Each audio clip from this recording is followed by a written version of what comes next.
When checking a capacitor, the first thing you want to do is turn off the power at the disconnect.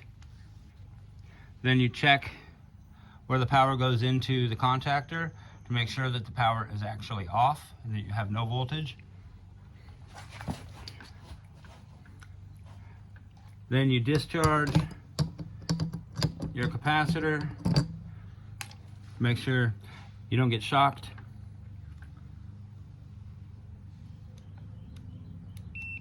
Set your meter to capacitance. Check between common and Herm.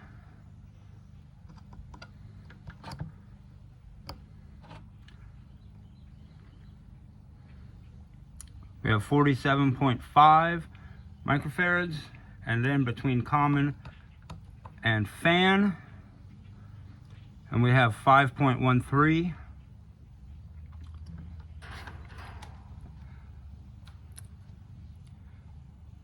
Common has 4 tines, fan has 2 tines,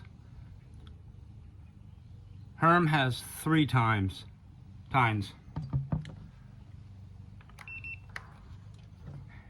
Capacitor tells you what it should be: 45 for the compressor, 5 for the fan, plus or minus 6%.